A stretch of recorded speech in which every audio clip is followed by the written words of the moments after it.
I'm Mark Mattis, and I teach literature and media studies in the English department at the University of Louisville. In the courses I teach, I always find myself asking, how do people use writing to represent their experiences and imagine their futures? And how do written media, such as manuscript, print, and digital composition, shape storytelling? Many of the literatures I assign hail from communities whose relationships to writing and text technology challenge cultural orthodoxies about literacy and aesthetic value and point up the importance of thinking historically about media. One course I love to teach, English 315, Culture, Text, and Media, focuses on how Black people, Indigenous people, and other people of color, or BIPOC, strategically use text technology and publishing media, including manuscript and print, as well as oratory, book format, archives, digital networks, and social media to shape their literatures.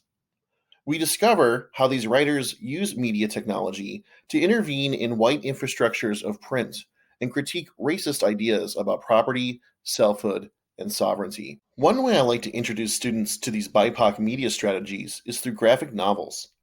In works such as Lee Francis and Huechoyote Alvitre's Ghost River, which centers on indigenous stories of an 18th century massacre of Conestoga Native people, and Kyle Baker's Nat Turner, which takes up a 19th century Virginia slave rebellion, I ask my students to consider how these writers and illustrators have developed anti-racist compositional practices involving book format as well as BIPOC-controlled digital publishing initiatives.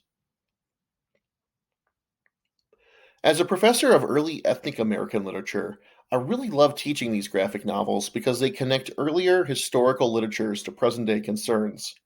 Both books ask us to think hard about the legacies of ancestors, their historical experiences, their politics, and for the purposes of this course, the way that historical actors themselves use text technologies, publishing media, and other forms and formats to tell stories in which people of color are rendered not in genocidal terms of victimization, but rather in irreducible and ongoing legacies of community and survival.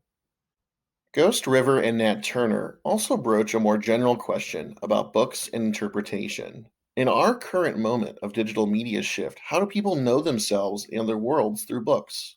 So many of our writings are aesthetically, thematically, rhetorically, and even physically bound up in books.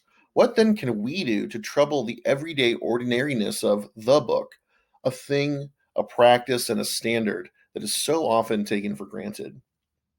In my version of English 599, Texts and Technologies, students foster a media awareness of books through traditional written assignments, but we also have an obligatory hands-on component through which students participate in a letterpress demonstration, survey rare books and artist books in special collections, build book structures, and even alter existing books via annotations, revisions, and new formats.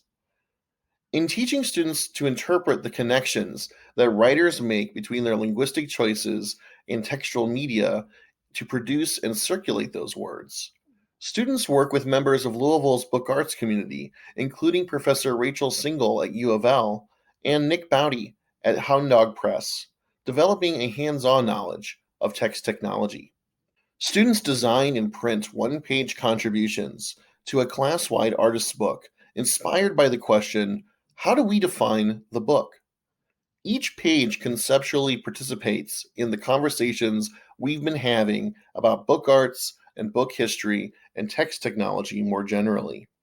Some pages take up existing literatures and rethinks the language in terms of page design to hopefully proffer interpretations that speak to the scholarship we've been reading on page design, book history, and text technology.